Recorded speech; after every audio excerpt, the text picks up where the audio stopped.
پیارے ساتھیوں، اتنا خطرناک گناہ ہے یہ شرک، اتنا خطرناک گناہ ہے یہ شرک کہ اگر انسان شرک کر کے اللہ تعالیٰ کیا گیا ہے، وہ نماز لاکھوں پڑھ کے گیا ہو، وہ روزہ لاکھوں رکھ کے گیا ہو، اس نے سینکڑوں حج اور عمرے کر لیے ہو، اللہ فرماتا ہے اپنے نبی سے قرآن میں کہ اے نبی آپ بھی سن لیجئے، اے نبی لَئِنْ أَشْرَكْتَ لَيَحْبَطَنَّ عَمَلُكَ وَلَتَكُونَنَّ مِنَ الْخَاسِرِينَ، اے نبی اگر آپ نے بھی شرک کر دیا تو آپ کی بھی ساری نیکیاں برباد ہو جائیں گی، آپ کی ساری عبادتیں برباد ہو جائیں گی۔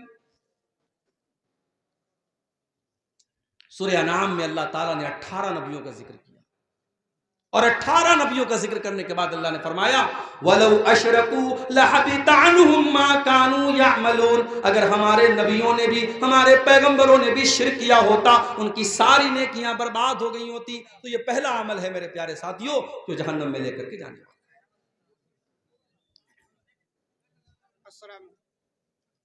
السلام علیکم۔ ہوٹل کا ٹوکن 100 کے بجائے 80 ہو گیا ہے اور کھانا بچا ہوا ہے، جن حضرت کو کھانے کی ضرورت ہے وہ جا کے کھا سکتے ہیں۔ 100 کے بجائے 80 ہو گیا ہے، جن حضرت کو کھانے کی ضرورت ہو وہ جا کے کھا سکتے ہیں۔ دوسرا گناہ جو انسان کو جہنم کی طرف لے کے جاتا ہے، شرک آپ نے سن لیا، اب شرک ہی سے ملتا جلتا ہے گناہ ہے کفر کرنا۔ شرک کیا ہے؟ اللہ کی عبادت میں کسی کو شریک کرنا۔ کفر کیا ہے؟ اللہ کو نہ ماننا یا رسول کو نہ ماننا، یا جن باتوں پر ایمان لانا ضروری ہے ان میں سے کسی بات کا انکار کرنا۔ مثال کے طور پر آدمی اللہ کو مانتا ہے، رسول کو نہیں مانتا، یا رسول کو مانتا اللہ کی کتابوں کو نہیں مانتا، یا اللہ کی کتابوں کو مانتا ہے اللہ کے فرشتوں کو نہیں مانتا، یا فرشتوں کو مانتا ہے تقدیر کو نہیں مانتا، تقدیر کو مانتا ہے قیامت کو نہیں مانتا۔ جتنی چیزوں پر ایمان لانا ضروری ہے، انیوار ہے، کمپلسری ہے، ان چیزوں میں سے کسی چیز کا انکار کرنے والا کافر ہے، اور کافر بھی جنت میں نہیں جائے گا، جہنم میں جائے گا۔ وَمَن يَكْفُرْ بِالْإِيمَانِ فَقَدْ حَبِطَ عَمَلُهُ، جو اللہ تعالیٰ کے اوپر ایمان لانے والی کسی چیز کا انکار کرے گا، فقد حبط عملہ، اس کے سارے عمل برباد ہو جائیں گے، وَهُوَ فِي الْآخِرَةِ مِنَ الْخَاسِرِينَ، اور آخرت میں وہ نقصان اٹھانے والوں میں سے ہوگا۔ قرآن میں بار بار اللہ کہتا ہے ہم نے کافروں کے لیے جہنم تیار کر رکھی، ہم نے کافروں کے لیے جہنم تیار کر کے رکھی۔ جو کافر ہوگا، جو کفر کرے گا، اس کے لیے جنت حرام ہے اور جہنم میں وہ داخل ہے۔ اور آگے بڑھیے، جہنم میں لے کر کے جانے والی ایک اور چیز ہے اللہ کا مذاق اڑانا، اللہ کے رسول کا مذاق اڑانا، فرشتوں کا مذاق اڑانا، قرآن کا مذاق اڑانا، شریعت کا مذاق اڑانا۔ اگر آپ نے شریعت کی کسی چیز کا مذاق اڑایا تو یہ چیز بھی آپ کو اللہ کی جنت سے دور کر دے گی۔ اللہ نے قرآن میں فرمایا قُلْ أَبِاللَّهِ وَآيَاتِهِ وَرَسُولِهِ كُنْتُمْ تَسْتَهْزِئُونَ، اے نبی آپ کہہ دیجئے منافقوں سے، کافروں سے، کیا تم اللہ کا مذاق اڑاتے ہو؟ کیا تم اللہ کی آیتوں کا مذاق اڑاتے ہو؟ کیا تم اللہ کے رسول کا مذاق اڑاتے ہو؟ لا تعتذروا قد کفرتم بعد ایمانکم، اے کافرو تم جتنا بھی بہانہ کر لو، اے منافقو تم جتنا بھی بہانہ کر لو، جب تم نے اللہ کا مذاق اڑا لیا، جب تم نے رسول کا مذاق اڑا لیا، جب تم نے اللہ کے فرشتوں کا مذاق اڑا لیا تو تم کافر ہو گئے، تم برباد ہو گئے۔ اس لیے اللہ اور اس کے رسول کا مذاق اڑانے والا کافر ہو جاتا ہے۔ تو جب مذاق اڑانے والا کافر ہو جاتا ہے تو جو نبی کو گالی دیتا ہے، جو نبی کو برا بھلا کہتا ہے، جو نبی پر تانے مارتا ہے، اب ذرا سوچو اس کا انجام کیا ہوگا۔ اللہ کے نبی کے دور میں ایک آدمی اسلام قبول کرتا ہے، مسلمان ہوتا ہے، پڑھا لکھا تھا۔ اللہ کے نبی نے اسے ڈیوٹی سونپی کہ قرآن جب اترے تو اس قرآن کو لکھنے والے صحابہ میں آپ نے اس انسان کو بھی شامل کر دیا کہ جب قرآن اترے تو تم لکھ لیا تھا۔ بخاری کے الفاظ ہیں کچھ دنوں تک وہ اللہ کے نبی کے ساتھ رہا اور اللہ کے نبی کے ساتھ کچھ قرآن کی آیتوں کو اس نے لکھا بھی، اور اس کے بعد وہ مرتد ہو گیا، وہ کافر ہو گیا، وہ اسلام کو چھوڑ کے چلا گیا، دوبارہ عیسائی بن گیا۔ جب وہ عیسائی بن گیا اس نے جا کر کے لوگوں میں یہ پروپیگنڈا شروع کر دیا، یہ پھیلانا شروع کر دیا، ارے محمد کو تو کچھ نہیں آتا، جو میں نے لکھ کر کے دیا ہے بس اتنا ہی آتا ہے، اس سے زیادہ تو محمد کو کچھ بھی نہیں آتا ہے۔ اللہ کے نبی پر جھوٹی تہمت لگا رہا ہے، جھوٹا بہتان لگا رہا ہے، الزام لگا رہا ہے۔ اللہ کے نبی خاموش رہے, کوئی جواب نہیں دیا. اللہ کے اوپر آپ نے چھوڑ دیا کہ اللہ تیرے نبی کا مذاق اڑا رہا ہے, اب تو فیصلہ کر دے. کچھ دنوں کے بعد اس کی موت ہو گئی, وہ آدمی مر گیا. مرنے کے بعد اس کی قوم کے لوگوں نے اس کو قبرستان میں لے جا کر کے دفن کیا. رات کو دفن کیا, اگلے دن کیا دیکھتے ہیں, اس کی لاش قبر کے باہر پڑی ہوئی. اس کے ساتھیوں نے کہا لگتا ہے محمد صلی اللہ علیہ وسلم اور ان کے ساتھیوں نے بدلہ لیا ہے, اس سے دشمنی لی ہے اور اس کو قبر سے باہر نکالا ہے. انہوں نے اور گہری قبر کھودی اور گہرا گڈھا کھودا اور اس میں اس کو دفن کر دیا. اگلے دن پھر جا کے دیکھا تو لاش باہر رکھی ہوئی. 3 دن تک لگاتار گڈھا کھودتے رہے, اس انسان کی لاش کو زمین میں دفن کرتے رہے, لیکن زمین نے اس کی لاش کو قبول نہ کیا. جب تیسرے دن بھی ایسا ہوتا چلا گیا, وہ سمجھ گئے کہ یہ انسان کا کام نہیں ہے, یہ اللہ کا کام ہے, یہ اللہ کا کی طرف سے غضب نازل ہو رہا ہے. انہوں نے لے جا کر کے اس کی لاش کو کوڑے میں پھینک دیا. میرے بھائیوں, آج بھی اگر کوئی نبی کا مذاق اڑاتا ہے, کوئی اللہ کا مذاق اڑاتا ہے, اس کا انجام بہت برا ہونے والا ہے. یہ بات یاد رکھو. 1400 سال سے لے کر کے آج تک کی تاریخ گواہ ہے. نبی اکرم کا مذاق اڑانے والا اور اسلام کا مذاق اڑانے والا آخرت میں تو جو ہوگا ہوگا, دنیا میں بھی وہ برباد ہونے والا ہے. میرے پیارے اور آگے بڑھیے. ایک اور چیز ہمیں جہنم میں لے کر کے جانے والی ہے. یا ایھا الذین آمنوا لا تاکلوا الربا اضعافا مضاعفا. اے ایمان والو, تم سود نہ کھانا, تم بیاج نہ کھانا. واتقوا اللہ لعلکم تفلحون. اللہ سے ڈرو تبھی تم کامیاب ہو سکتے ہو. تم سود کھا کر کے کامیاب نہیں ہو سکتے. سود کھانے والا, بیاج کھانے والا, یہ بھی جہنم کو اپنے اوپر لازم کر رہا ہے.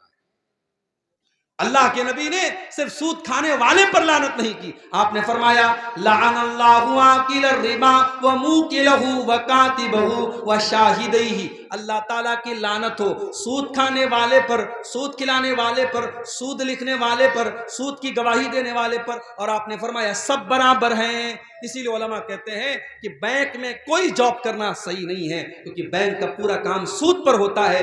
بینک میں آپ کوئی بھی کام کریں گے وہ سود میں سپورٹ ہوگا, وہ بیاج میں سپورٹ ہوگا. آج بینک میں جاب کرنا تو چھوڑ دیجئے, مسلمان دھڑلے سے سود کھا رہا ہے. سود پر مسلمان اپنے مسلمان بھائی کو قرضہ دے رہا ہے اور بیاج کی رقم دھڑلے سے کھا رہا ہے. میرے پیارے ساتھیوں, یہ سود کھانا, اکل الربا, یہ بیاج کھانا, یہ اللہ کے نبی فرماتے ہیں کہ ہلاک کر دینے والے گناہوں میں سے, جہنم میں لے کر کے جانے والے گناہوں میں سے ہے. اور اتنا بڑا گناہ ہے سود کھانا. اللہ کے نبی فرماتے ہیں سود کے 70 سے بھی زیادہ درجے ہیں, جن میں سب سے ہلکا درجہ یہ ہے ان یزنی الرجل بامہ, انسان اپنی سگی ماں کے ساتھ زنا کرے. جتنا بڑا پاپ یہ ہے, اس سے بھی کہیں بڑا پاپ یہ ہے کہ انسان سود کھائے. اللہ ہم سب کی حفاظت کرے. آج سود الگ الگ شکلوں میں ہمارے اور آپ کے گھروں میں داخل ہو رہا ہے. میرے پیارے ساتھیوں, اب یہاں ایک سوال لوگ پوچھتے ہیں کہ بینک میں ہم جو سیونگ اکاؤنٹ کھولتے ہیں, آج کے دور میں جو ہمارے ملک کے حالات ہیں, ہم بغیر بینک کے اکاؤنٹ کے کوئی کام نہیں کر سکتے. ہر چیز میں بینک میں اکاؤنٹ کی ضرورت پڑتی ہے, اور سیونگ اکاؤنٹ میں بینک میں انٹرسٹ آتا ہے. تو اس انٹرسٹ کا ہم کیا کریں, اس بیاج کا ہم کیا کریں؟ اس کا صحیح جواب یہ ہے, جو جواب علماء نے دلائل کی روشنی میں دیا ہے, کہ اگر بینک میں آپ کو انٹرسٹ مل رہا ہے, بیاج مل رہا ہے, اس پیسے کو آپ اپنے اوپر استعمال نہیں کریں. اس پیسے کو آپ اپنے اوپر استعمال نہیں کریں گے. جن علماء نے کہا اس سے راستہ بنا دیا جائے, اسے لیٹرین بنا لی جائے, وہ بالکل صحیح بات نہیں ہے. راستہ ہماری ضرورت کی چیز ہے, لیٹرین ہماری ضرورت کی چیز ہے. ہم بیاج کے پیسے سے نہ راستہ بنا سکتے ہیں نہ لیٹرین بنا سکتے ہیں. اب اس پیسے کو ہم کیا کریں گے؟ کچھ علماء نے کہا اس کو بینک میں چھوڑ دو, وہ ہمارا پیسہ ہے ہی نہیں. ہم نے اگر اپنے اکاؤنٹ میں 1000 روپیہ جمع کیا اور 1000 پر اگر 50 روپیہ بیاج مل رہا ہے, وہ 50 ہمارا ہے ہی نہیں, تو ہم اس کے چکر میں کیوں پڑے؟ جو ہماری مول دھن ہے, جو اصل رقم ہے 1000 روپیہ, وہ ہم لے لیں اور 50 کو چھوڑ دیں. لیکن دوسرے علماء نے کہا نہیں, اگر ہم وہ پیسہ اپنے اکاؤنٹ میں چھوڑ دیں گے تو بینک ہمارے پیسے کو اور استعمال کرے گا, اس سے وہ اور انٹرسٹ کمائے گا. اس لیے اس پیسے کو بینک والے کو چھوڑنا مناسب نہیں ہے. ہم اس پیسے کو نکالیں گے اس کا کیلکولیشن کریں گے, اس کا حساب کریں گے, اور اس پیسے کو ہم کسی غریب آدمی کو, کسی ضرورت مند آدمی کو, کسی بیمار کو ہم علاج کے لیے دے دیں گے, کسی ضرورت مند کی ضرورت کے لیے دے دیں گے, اس مقصد کے ساتھ کہ وہ پیسہ استعمال ہو جائے, اور وہ پیسہ ہم اپنے ذاتی استعمال میں نہیں لائیں گے اور نہ اس پر کسی ثواب کی امید رکھیں گے. چونکہ مجبوری ہے, پیسے کو ضائع بھی نہیں کیا جا سکتا, پیسے کو برباد بھی نہیں کیا جا سکتا, تو اس سود کے پیسے کو نکال کر کے ہم کسی غریب وغیرہ کو دے دیں گے. اب چاہے وہ غریب مسلمان ہو, غیر مسلم ہو, ہم کسی کو بھی دے سکتے ہیں. اب اگر کوئی پوچھتا ہے کہ وہ تو حرام پیسہ ہے, ہم کسی مسلمان غریب کو کیوں دے سکتے ہیں؟ جب آپ نے دے دیا تو اب وہ اس کے لیے حرام نہیں ہے, وہ آپ کے لیے حرام تھا, آپ کو بیاج کے طور پہ مل رہا تھا, آپ نے اس کو مدد کے طور پہ دیا ہے, اس کے لیے بیاج نہیں ہے. اس کو ایسے سمجھو جیسے کسی غریب کو آپ نے زکوٰۃ کا پیسہ دیا, اب وہ اس کے لیے زکوٰۃ ہے, مگر اسی زکوٰۃ کے پیسے سے اگر غریب کسی دوسرے مسلمان کو دعوت کھلاتا ہے تو اس دوسرے مسلمان کے لیے وہ کھانا جائز ہے, وہ اس کے لیے زکوٰۃ کی رقم نہیں ہے, زکوٰۃ کی رقم اس غریب کے لیے ہے. وہی مسئلہ یہاں پر اپلائی ہوگا, آپ کسی بھی غریب کو وہ بیاج کا پیسہ دے کر کے اپنی جان چھڑا سکتے. اور آگے بڑھیے, جہنم میں لے کر کے جانے والی ایک اور چیز ہے میرے پیارے ساتھی, اور وہ کیا ہے؟ یتیم کا مال کھانا. یتیم کا مال کھانے والا بھی جہنم میں جائے گا, کیونکہ یتیم وہ بچہ ہے جس نے اپنے باپ کو کھویا ہے, اور باپ جب دنیا سے چلا گیا, باپ بہت بڑی دیوار ہوتا ہے, باپ بہت بڑا سایہ ہوتا ہے. جس بچے کا باپ مر جائے وہ بے سہارا ہو جاتا ہے. اس بے سہارا اور اس بے بس بچے کا حق مارنا یہ بڑی گھٹیا حرکت ہے. اور اللہ نے یتیم کا مال کھانے والوں کے بارے میں فرمایا, ان الذین یاکلون اموال الیتامی ظلما انما یاکلون فی بطونہم نارا. جو لوگ یتیم کا مال ناجائز طریقے سے کھا جاتے ہیں وہ اپنے پیٹ میں جہنم کی آگ بھر رہے ہیں, اور انقریب وہ جہنم میں جائیں گے. اچھا, یتیم کا مال کھانے والا جہنم میں جائے گا, اور امام صاحب کا مال کھانے والا کہاں جائے گا؟ 5 ٹائم کی نماز پڑھانے والا مولوی جو دنیا کی سب سے خطرناک ڈیوٹی نبھا رہا ہے. دنیا میں سارا محلہ, سارا گاؤں سویا رہے, مسجد کا امام اگر کسی دن سویا رہ جائے اور فجر میں ٹائم سے نہ پہنچ پائے تو پورا محلہ گریبان پکڑ کے حساب لیتا, مولوی صاحب فجر میں آپ نہیں اٹھے, فجر میں آپ نہیں اٹھے. اور اس کو تنخواہ کتنی دیتے ہو؟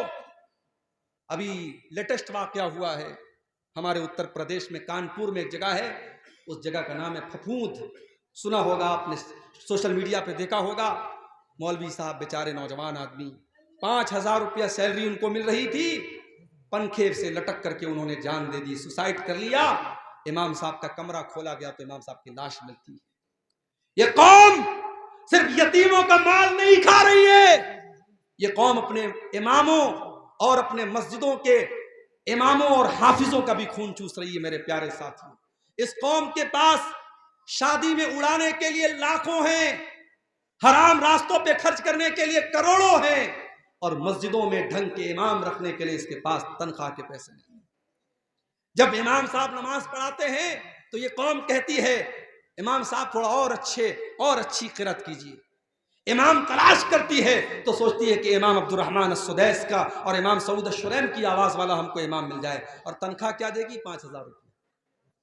میرے پیارے ساتھیوں, اگر یتیم کا مال کھانے والا جہنم کی آگ میں جائے گا تو اپنے قوم کے مولویوں اور اماموں اور ٹیچروں کا خون چوسنے والے, ابھی کتنے ٹیچر ہیں مدرسوں میں, ان بیچاروں کی تنخواہ 4,000-5,000 روپیہ ہے, اور وہ 5,000 روپیہ تنخواہ بھی ان کو مدرسے کا مینجمنٹ کہتا ہے, مدرسے کے ناظم کہتے ہیں, مدرسے کی کمیٹی کہتی ہے کہ مولوی صاحب آپ کے پیسے کے برابر ہمارے پاس بجٹ میں پیسہ نہیں ہے, آپ جائیے چندہ کر کے لائیے, اسی میں سے آپ اپنی تنخواہ لے لیجئے. یعنی مولوی بیچارہ مدرسے میں پڑھائے بھی, اور اس کے بعد سیلری جب ملنے کا ٹائم آئے تو وہ چندہ کر کے اپنی سیلری لائے. میرے پیارے ساتھیوں, ڈوب مرے ہم, شرم سے ڈوب مرے, چلو بھر پانی میں ڈوب مرے. میرے نبی نے کہا تھا مزدور کو اس کا پسینہ سوکھنے کے پہلے اس کی مزدوری دے دو.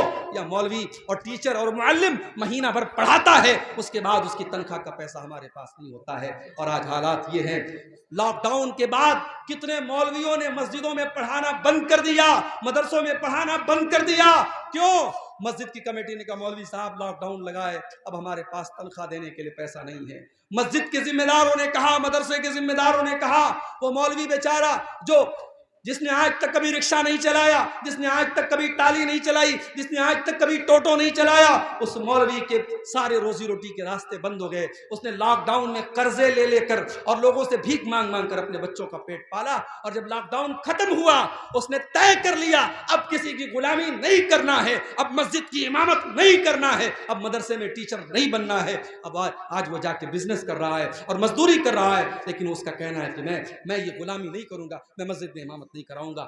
آج میرے پاس فون آتا ہے میرے بھائی، کبھی گجرات سے آتا ہے، کبھی ممبئی سے آتا ہے، کبھی دلی سے آتا ہے، شیخ عبدالغفار صاحب کوئی اچھی آواز والا امام بتا دیجئے، کوئی اچھی تقریر کرنے والا جمعہ کا خطیب بتا دیجئے، کوئی اچھا قرآن پڑھانے والا حافظ بنا دیجئے، بتا دیجئے۔ آج ہندوستان میں لاکھوں مدرسے ہیں، ہر سال ہزاروں حافظ اور قاری اور عالم بن کے نکل رہے ہیں، مگر میرے بھائیوں یہ حافظ اور یہ عالم یہ مدرسوں میں نہیں پڑھانا چاہتے، یہ مسجدوں میں امام نہیں بننا چاہتے۔ ان کی زندگی اتنی خراب کر دی گئی، اتنی بیکار کر دی گئی، اور ان کو اتنی کم تنخواہ دی جاتی ہے، اب اس لائن میں کوئی آنا نہیں چاہتا ہے۔ میرے پیارے ساتھیوں، اگر یتیم بے بس ہے، اگر یتیم بے سہارا ہے اور یتیم کا مال کھانے والا، اللہ قرآن میں کہہ رہا ہے کہ اس کے پیٹ میں اس حرام خور کے پیٹ میں جہنم کی آگ بھری جائے گی۔ تو جو ان علماء کا، ان مسجدوں کے اماموں کا اور ان مدرسے کے مولویوں اور حافظوں کا پیسہ کھا جاتے ہیں اور ان کا خون چوستے ہیں، وہ بھی اپنے انجام کے لیے تیار رہیں، ان کا انجام بھی بہت برا ہوگا۔